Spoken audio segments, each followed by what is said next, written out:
বাউরা তার দোয়া কবুল হইতো। বালাম ইবনে বাউরা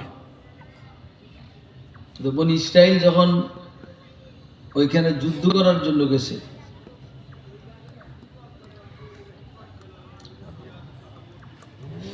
তো সবাই বালাম ইবনে বাউরার কাছে গেছে যে আপনি মুসা আলাইহিস সালামের বাহিনীর জন্য একটু বদদোয়া করেন, বাহিনী তো বিশাল। তো বালাম ইবনে বাউরা বলছে কি পয়গম্বরের বিরুদ্ধে বদদোয়া করা কঠিন। এই পয়গম্বরের বিরুদ্ধে বদদোয়া করা উল্টা রিঅ্যাকশন।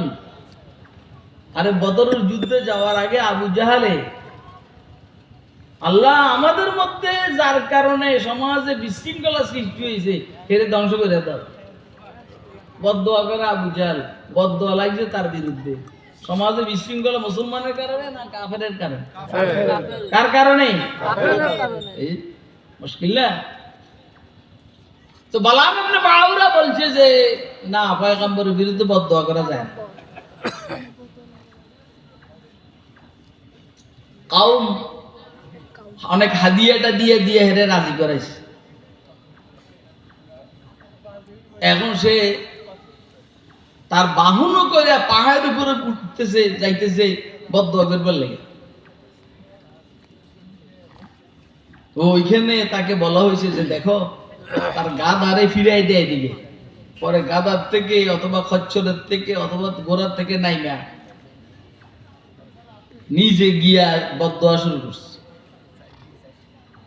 বদদোয়া যখন করতেছে তার জিহ্বা তার মুখের থেকে বাইরে গেছে। তো সে বুঝছে যে আমি ধরা। এখন বালাম ইবনে বাউরা বলে যে বনি ইসরাইলের সাথে পারার জন্য যে কাজটা করতে হবে সেটা হইল তোমাদের মেয়েগুলোকে সাজাইয়া টাজাইয়া বনি ইসরাইলের বাহিনীর মধ্যে প্রেরণ করো। বনি ইসরাইলের কেউ একজন যদি তার সাথে অপকর্ম করে বস তোমরা জিতে গেলে, তাদের উপরে ধ্বংস আসবে।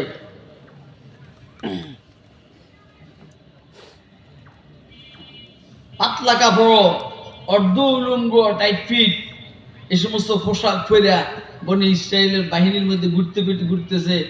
ধরেন ফল ফ্রুট নিয়া, বিড়ি সিগারেট নিয়ে, বাদাম নিয়া, কি বলা হয় যেন পান সিগারেট নিয়ে। এর মধ্যে হযরত মূসা আলাইহিস সালামের বাহিনীর একজন জেনারেল নাম হলো জমজম ইবনে সামালুম। জমজম ইবনে সামালুম কুসাই বিনতে সুর একটা মহিলার হাত ধরে মূসা আলাইহিস সালামের কাছে এনে বলে আপনি কি একে আমার জন্য হারাম মনে করেন? হ্যাঁ, খবরদার এর কাছে যাও না।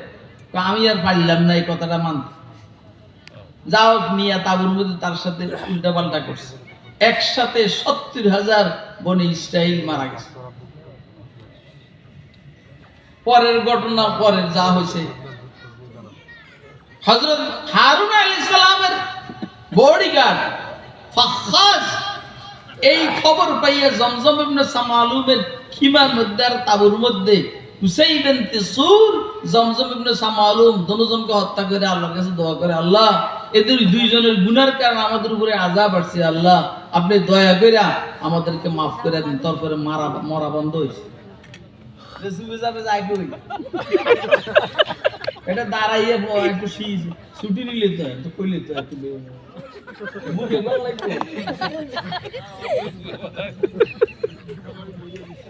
আলহামদুলিল্লাহ বলে। দেখছেন এই যে এটা একটা সম্মান, কি এটা একটা সম্মান। আল্লাহ আল্লাহ সুস্থতা দান করে, সব সময়ের জন্য আল্লাহ সুস্থতা দান করে।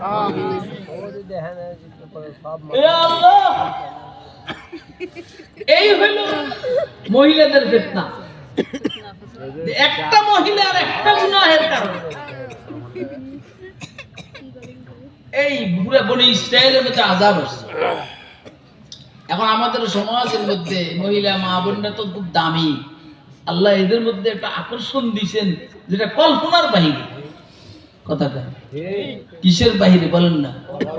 সম্পদের প্রতি এত আকর্ষণ নাই, ক্ষমতার প্রতি এত আকর্ষণ নাই, মহিলার প্রতি যে পরিমাণ আকর্ষণ, সারা পৃথিবীর শ্রেষ্ঠ আকর্ষণ মহিলাদের।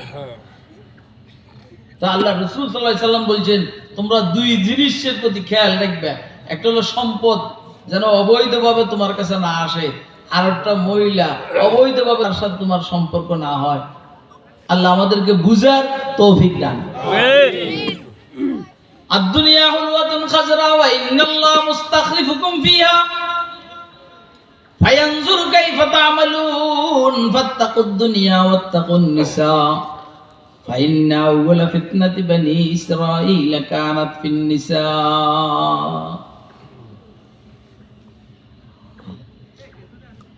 বিবাহ শাদীর বিষয়ে আমরা পুরা সমাজ যে বিষয়টা খেয়াল করি, এটা ইসলামের সাথে সাংঘর্ষিক।